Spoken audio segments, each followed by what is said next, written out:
Imagine settling into your dream home in a quiet suburban neighborhood, where the lawns are perfectly manicured and the houses gleam under the sun. That's what I thought when I moved in with my loyal golden retriever. Max, my faithful companion through thick and thin. Max wasn't just a pet. He was family, always by my side during lonely nights and joyful walks.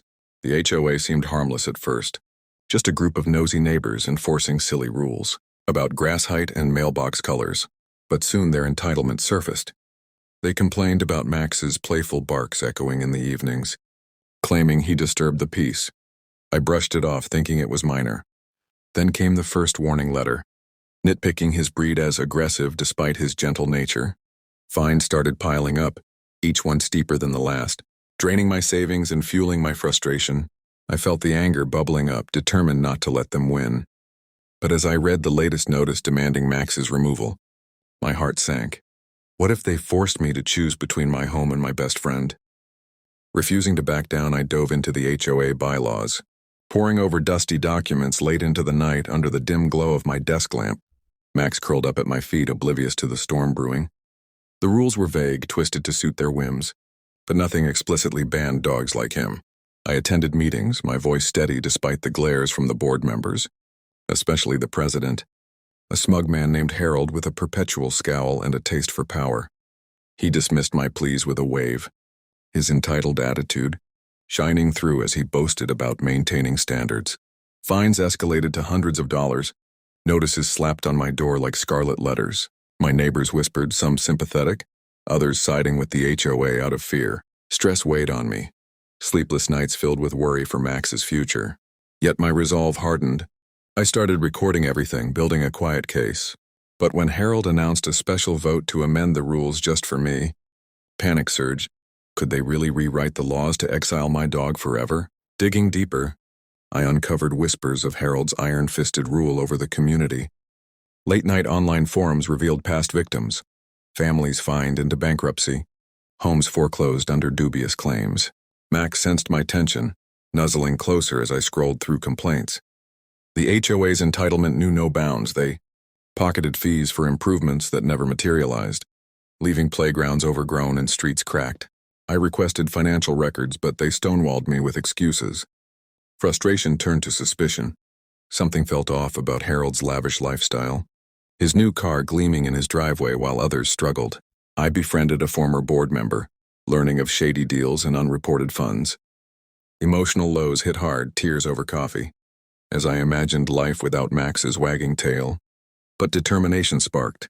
I hired a private investigator on a whim, scraping together funds. As the report landed in my inbox, my pulse raced. The evidence pointed to embezzlement, Harold siphoning money for personal gain.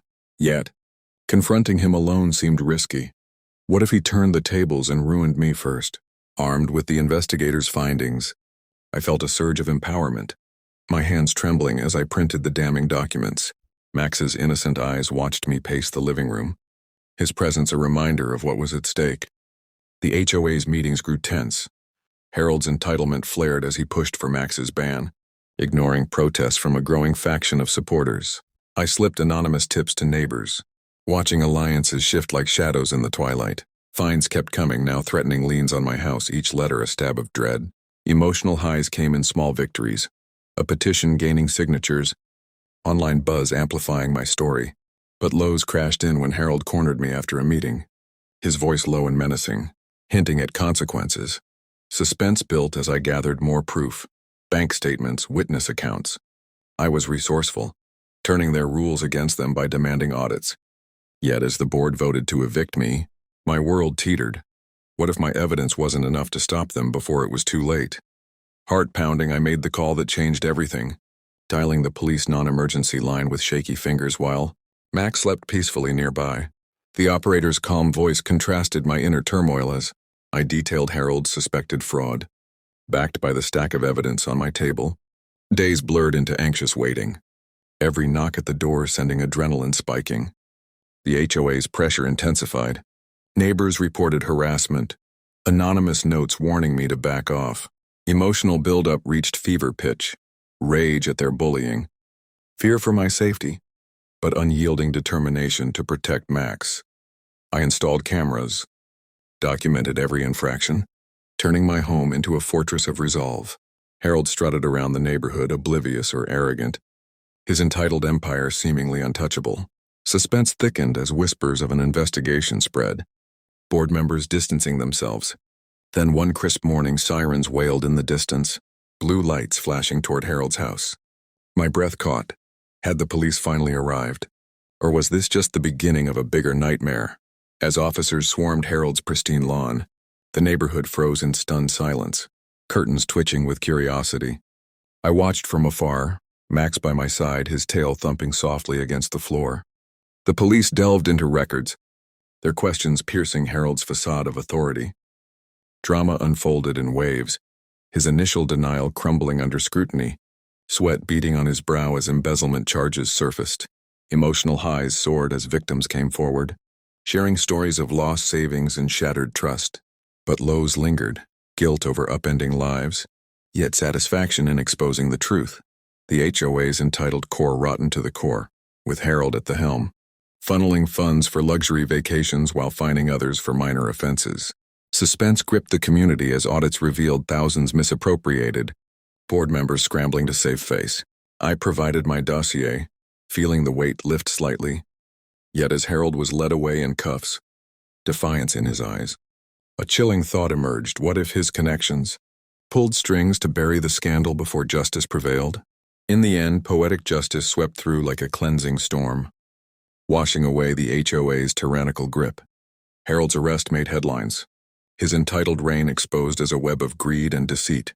The board dissolved amid lawsuits, fines refunded to victims including me, and new leaders elected with transparency vows. Max romped freely in the yard, his barks now echoes of triumph rather than targets. Emotional highs peaked in vindication, tears of relief, mingling with laughter as neighbors apologized, bonds forming over shared relief. The lows of fear and isolation faded, replaced by empowerment. I'd turned the tables with resourcefulness, proving one determined soul could topple giants. The community transformed, rules fair and enforced equally. No more bullying under the guise of standards. Harold faced prison time, his lavish life stripped away, a fitting end for his hubris. As I walked Max under the sunset, peace settled in my heart, knowing we'd not only survived but sparked real change. But in HOA tales, one wonders, could another entitled figure rise from the ashes?